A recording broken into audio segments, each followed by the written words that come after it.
নিজে নিজেকে পরীক্ষা করছে।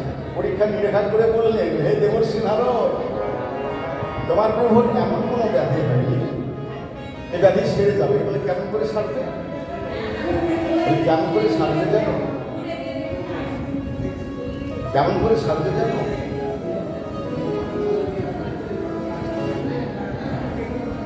যদি কোনো ভক্তের চরণধূলি তোমার প্রভুর মস্তকে দিতে পারো, তাহলে কিন্তু ব্যাধি সেরে যাবে। ভক্তের চরণধূলি তো সামান্য ব্যাপার, বেশ বেশ। এই বলে বৌদ্ধ চলে গেলেন। এবার গোবিন্দ বললেন, হে নারদ, তুমি তো বললে এ তো সামান্য ব্যাপার, কোন ভক্তের চরণধূলি আমার মস্তকে দিলে আমার ব্যাধি সেরে যাবে। তাহলে এখন ভক্ত কোথায় পায়? তো গোবিন্দ বললেন, হে নারদ, আমি জানি তুমি হচ্ছে সর্বশ্রেষ্ঠ ভক্ত, কেননা তুমি সকল সময় বিনা যন্ত্রে বদনে আমার গুণগানই গাও। তোমার মতো ভক্ত কেউ নেই। তাহলে এক কাজ করো, তোমারই চরণ ধরে আমার মস্তকে যেখানে কথা বলেছে। দেবর্ষি নারদ দূর ধরে চলে গেলেন। কে বললেন, হে প্রভু, আমি যার জন্য দিবানিশি হা কৃষ্ণ প্রাণ কৃষ্ণ বলে কাঁদি, হে নারায়ণ বলে ডাকি, সেই প্রভুকে আমার চরণ ধুলি মস্তকে দেবো? বলে না না না না, তাতে তো আমার পাপ হবে। আমি তো তোমায় দিতে পারবো, তুমি দিতে পারবে না। তাহলে আমার ব্যাধি সারবে কেমন করে? কেমন করে সারবে? তুমি যেখান থেকে পারো আমার ভক্তকে দেখে দেখে খুঁজে খুঁজে তুমি চরণ ধুলি নিয়ে এসে আমার মস্তকে দাও।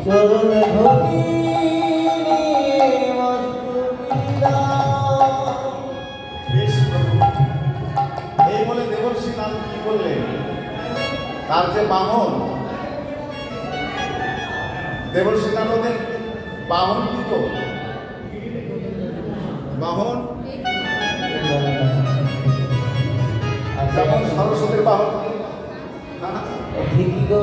প্রত্যেক দেবদেবীর বাহন থাকে। দেবর্ষি নারদের বাহন কি?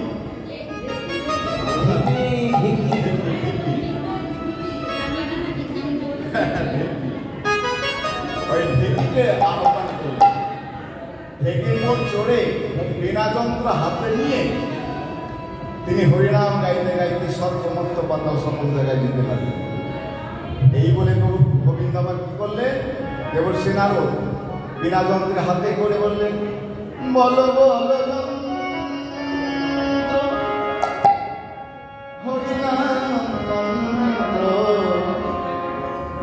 চক্রবর্ত কিছু নাই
মহাদেব শুনতে আসতে লেগেছে আর বলে, হে দেবর্ষি নারদ, বলো বলো তুমি আগমনের কারণ কি বলো, তুমি কেন এসেছো?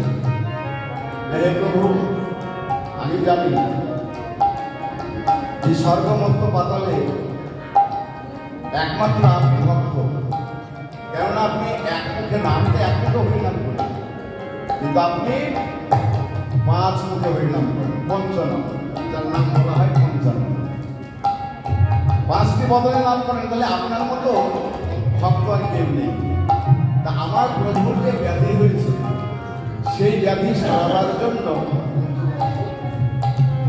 ভক্তের চরণ ধুলি দরকার। তোমার মতো ভক্তর আমি কোথায় পাবো? তাই তোমার চরণ ধুলি আমায় দাও। যেই না বলেছে আমায় দাও, দেবাদিদেব মহাদেব বলে, হে দেবর্ষি নারদ, তুমি জানো কার জন্য কি বলছো? যার চরণ পাবার জন্য, চরণ ধুলি তো দূরের কথা, অনেক দূরের কথা, যার চরণ পাবার জন্য কৈলাস ত্যাগী শ্মশানেতে রয়, আর দিবানিশি ওই পঞ্চমুখে হরিগুণ গায়। আমি চরণ ধরে দেবো বলে, না না না, আমি চরণ ধরে দেবো, দিলে তো আমার পাপ হবে, আমি দিতে পারবো না। দিতে পারলেন না। আবার দেবর্ষি নারদ কোথায় গেলেন? ব্রহ্মা কোথায় থাকে? ব্রহ্মলোকে। এবার ব্রহ্মলোকে চললেন তিনি, আবার তিনি বাহন চেপে বলো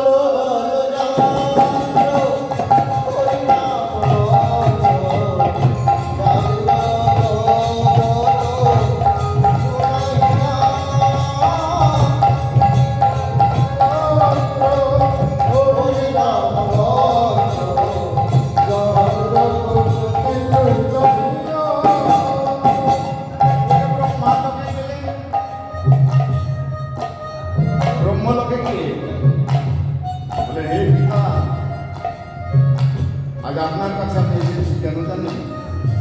আমার যে প্রভুর ব্যাধি হয়েছে, সেই ব্যাধি সারাবার জন্য চরণ ধরে, ভক্তের চরণ ধরে দরকার। আরে তুমি তো চতুর্মুখে,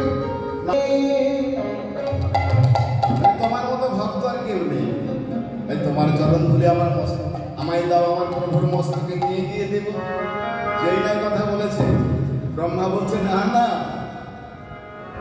ভগবানের মস্তকে আমার চরণ ধরে আমি দিতে পারবো না, কেননা তোমার ভগবানকে ভুল বুঝে আমি একবার পরীক্ষা করতে গিয়ে অভিশাপ খেয়েছি, আর আমি আমার চরণ ধুলে আমি দিতে পারবো না। ব্রহ্মা একটা পরীক্ষা করেছিলেন, সে প্রশ্ন মিলাই আমরা জানতে পারি, সেদিকে যাচ্ছে বলে চরণ ধুলে আমি দিতে পারবো না, সেখানেও পেলেন না। স্বর্গ মর্ত পাতাল সকল জায়গায় গেলেন, সকল দেব দেবীর কাছে গেলেন, কোথাও চরণ ধুলে পেলেন না। এইবার দেবর্ষি নারদ মনে মনে ভাবতে লাগলেন যে নারায়ণ,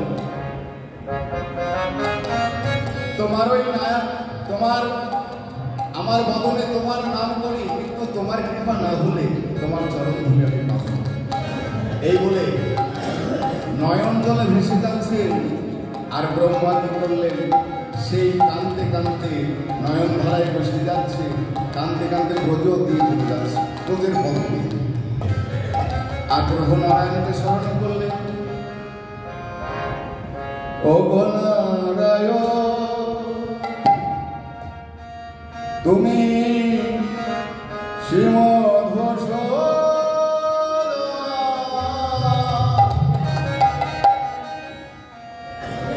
কৃপা করে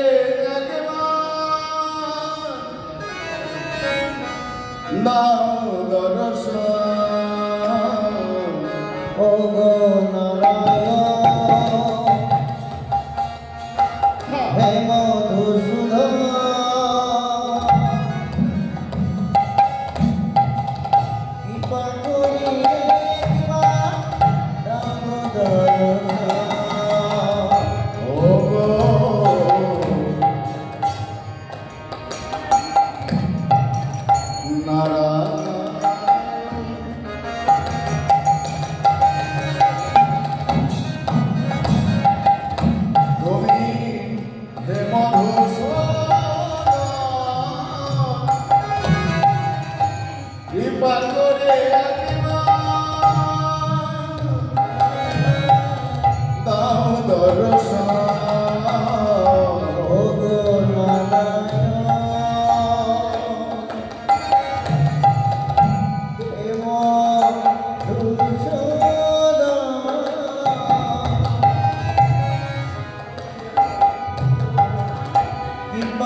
জীবনে মরণে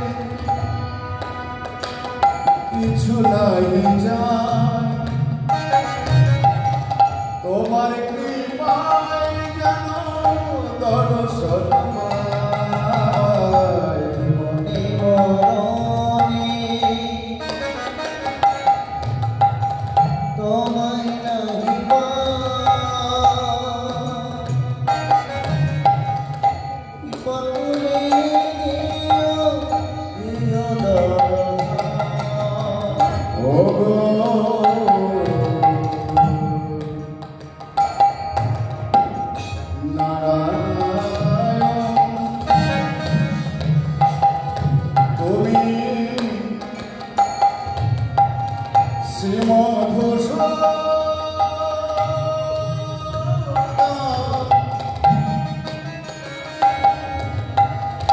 কৃপা করে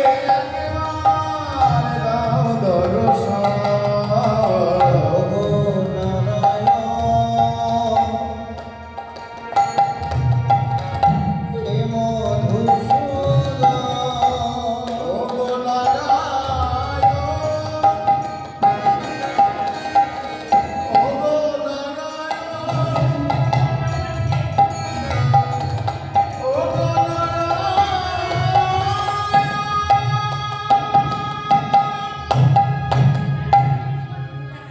নারায়ণকে স্মরণ করেছে, সঙ্গে সঙ্গে বোধের পথে চলে যাচ্ছিল ব্রজগোপীরা। নারদ মুনির এই অবস্থা দেখে দেবর্ষি নারদকে ডেকে ডেকে বলছে, হয়ে দেবর্ষি নারদ, তুমি সকল সময় আনন্দে উল্লাসিত থাকো, কিন্তু আজ তোমাকে এমন দেখাচ্ছে কেন? বলো বলো, এমন দেখাচ্ছে কেন বলো? তুমি বিষণ্ণ বদনে হরিগুলো গাইতে গাইতে তুমি নয়নের জলে ভেসে যাচ্ছ, বলো কি হয়েছে? হে ব্রজবাসী, হে ব্রজগোপী, তোমরা জানো না আমার প্রভুর যে ব্যাধি হয়েছে, সেই ব্যাধি সারাবার জন্য আমি সর্বমত্র পাতাল সকল জায়গায় গেলাম, কিন্তু কোথাও আমি আমার প্রভুর জন্য চরণ তুলি। তাহলে বলো বলো, আমি কেমন করে আবার সেই গোবিন্দের ব্যাধি সারাবো?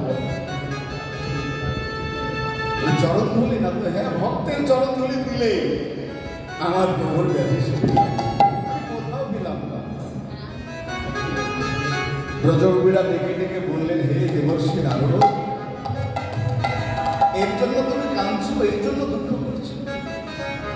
বলে চরণ ধুলে তুমি কর্ম নেবে, এই নাও এই নাও, আমাদের কাছে যত যত চরণ ধুলে আছে তোমরা তুমি আমার কাছ থেকে নিয়ে যাও। নারদ শুনে বলছে, হে ব্রজবাসী, তুমি চরণ ধুলি তোমরা দেবে না তো? হ্যাঁ, তোমাদের পাপ হবে না? তাহলে আমাদের চরণ ধুলি দিয়ে তাতে যদি আমাদের পাপ হয়, তাতে যদি আমাদের নরকে দিতে হয় তবুও ভালো, কিন্তু ভগবানকে কষ্ট দেব, ভগবানের কাজে সারবে না, এ তো আমি কোনোদিন চাই না। না, যত খুশি নিয়ে যাও। এই বলে যত যত ব্রজগোপী ছিল সকলে চরণ দেবার জন্য এগিয়ে এলেন। এসে বললেন, দেবর্ষি নারদ, বলে তুমি এই চরণ ধুলি কিসে নেবে? বলে কিসে নেব? এই বলে দেবর্ষির মস্তকে বাঁধা ছিল যে রামাবলী, সেই রামাবলীকে দিতে দিলেন, দিয়ে বললেন, দাও দাও চরণ ধুলি, দাও দাও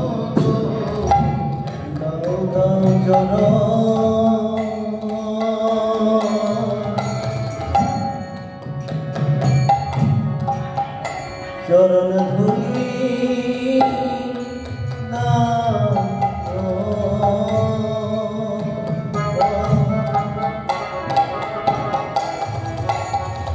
দাও দাও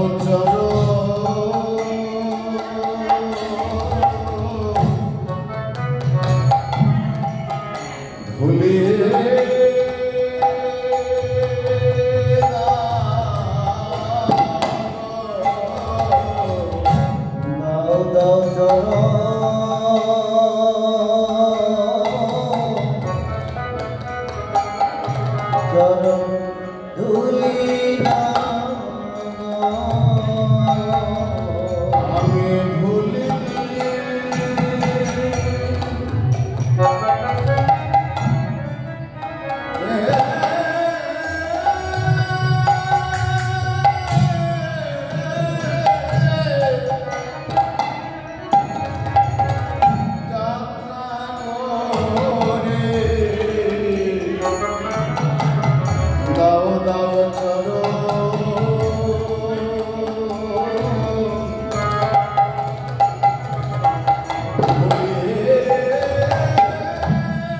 সকলে ধুলে দিচ্ছে আর আঁচল পেতে দেবর্ষী নারদ দাম যত যত ব্রজগোপী আছে ধুলে দিচ্ছে আর ততই ভার হচ্ছে ধরে রাখতে পারছে কেন ধুলি কত এত ভারী হবে কিন্তু ভক্তের চরণ ধুলি তেমন ভক্ত নইলে ভক্তের চরণ ধুলি ধরে রাখতে পারবে যেই না ধরে রেখেছে এইভাবে ধরে থাকতে থাকতে ধরে রাখতে পারলেন না আমরা ভার হলে কি করিব তখন আমরা বক্ষ মাঝে ধরি না বক্ষ মাঝে ধরে রাখতে পারলেন না অবশেষে যাদের ধুলি ছিল না যাদের চরণে ধুলি ছিল না তারা ব্রজের ওই কঠোর ধুলি কঠোর মাটি চরণে লাগিয়ে নিয়ে নারদকে দিচ্ছে না না যত পারবে আর বক্ষ মাঝে ধরে রাখতে পারলেন তখন দেবর্ষী নারদে বলছে হে নারায়ণ হে গোবিন্দ হে তোমার ভক্তের চরণে ধুলি এত ভালো না জানি না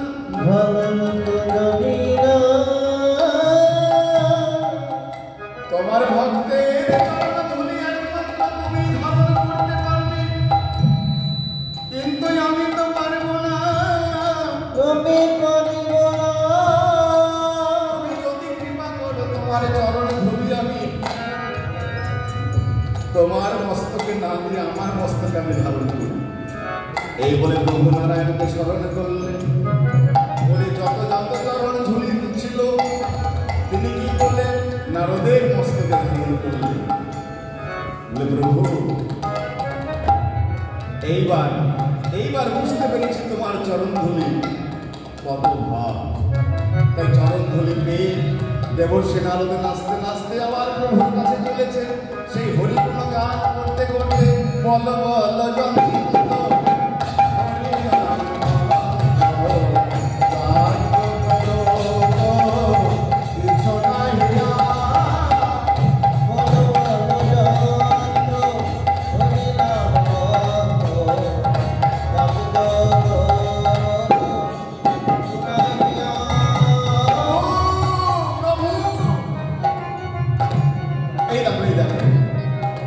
তোমার জন্য আমি চরণ ধুলি এনেছি বলে নারদ চরণ ধুলি পেয়েছিল না বলে চরণ ধুলি পেয়েছিল তো হ্যাঁ কোথায় পেলে বলে বৃন্দাবনে তোমার ওই ব্রজগোপীদের কাছে আর কোথাও পেলে না বলে না স্বর্গমন্ত পাতাল দেবদেবীর সকলের কাছে গেলে আমাকে তো কেউ চরণ ধুলি দিল না কিন্তু একমাত্র বৃন্দাবনে তোমার ওই ব্রজগোপীরা তোমার জন্য চরণ ধুলি দিয়েছে এই নামে চরণ ধুলি এনেছো বেশি যাবার সময় নারদমুনি দেখলেন কি দেখলেন ভগবান যন্ত্রণায় ছটফট করছেন কড়াকড়ি দিচ্ছেন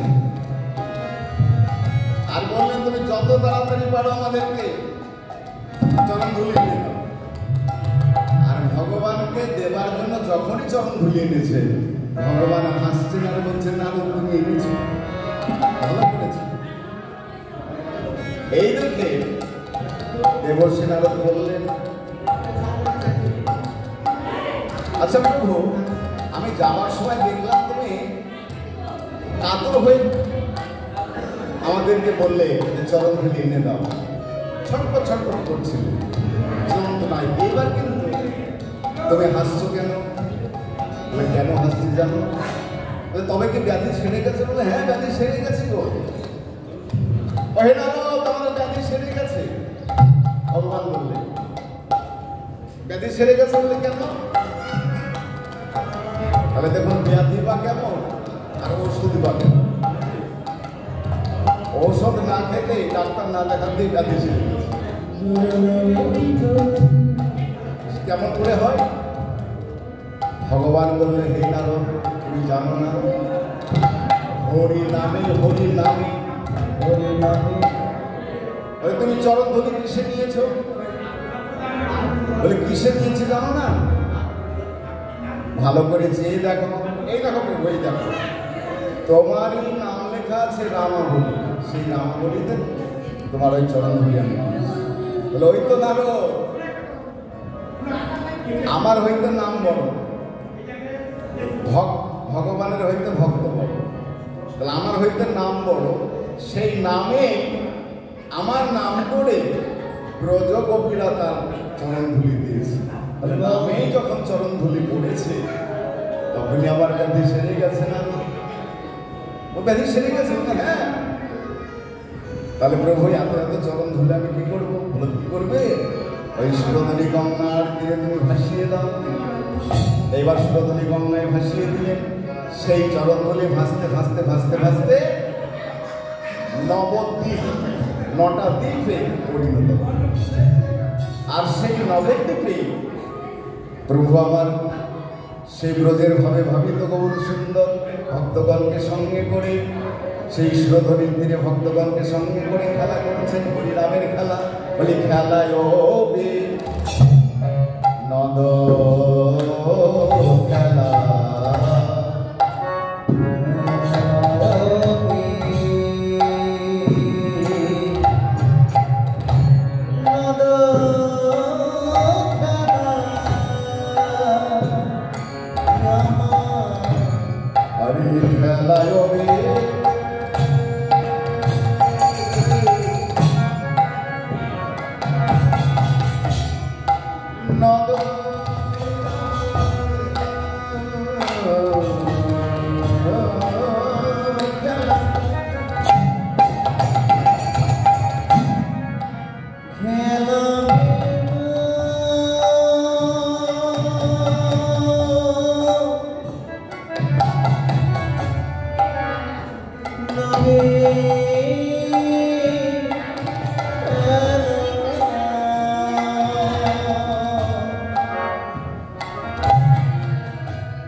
খেলোয়াড়ের সঙ্গ করে তারা জিতে। এই খেলোয়াড়টাকে তত্ত্বের দিকে বললেন খেলোয়াড় হচ্ছে গুরুদেব। আশ্রয় করিয়া হতে তাহে কৃষ্ণ নাই যাতে আশ্রয় করে আশ্রয় করে যদি খেলায় খেলতে পারে এই খেলায় কেউ হারে না, সবাই। তাই খেলা খেলতে খেলতে হঠাৎ গৌরহরি নরহরিকে ডেকে বলছে, নরহরি নরহরি, ওই দেখো ওই দেখো, আমাদের ঘরে ফিরবার বেলা হয়ে যায়, এবার আমরা সকলে মিলে ঘরে ফিরে যাই। মেলে যাব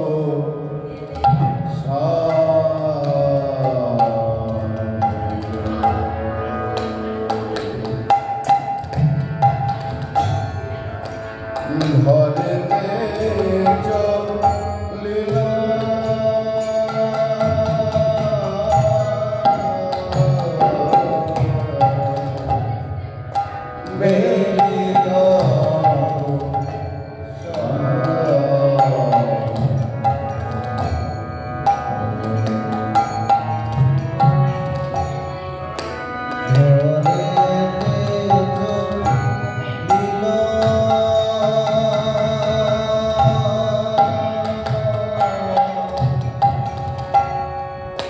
জননী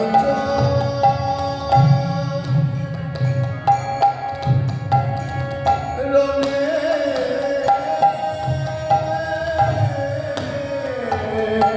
আসি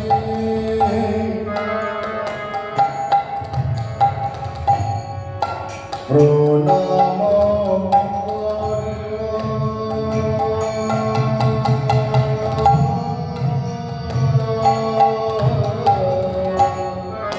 জননী ঘরে আসি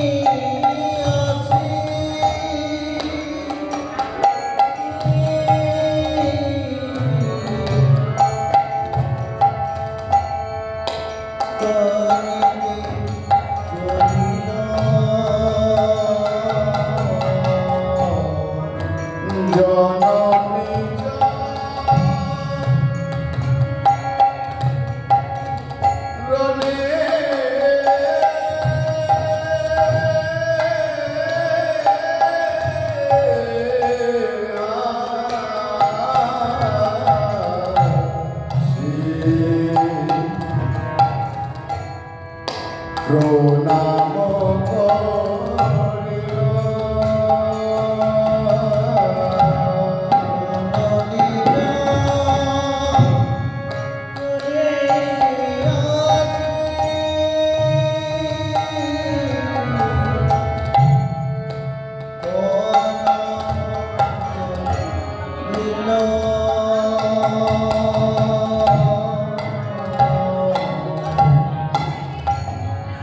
জননী চরণে আসি প্রণাম করিল। গৌরহরি আমার ঘরে ফিরে যেই না জননী অর্থাৎ মা সতীমাতাকে প্রণাম করতে গেলেন, সতীমাতা নিমাইকে দেখে বলে, ওরে নরহরি তোর প্রাণে কি দয়া নেই, দয়া নেই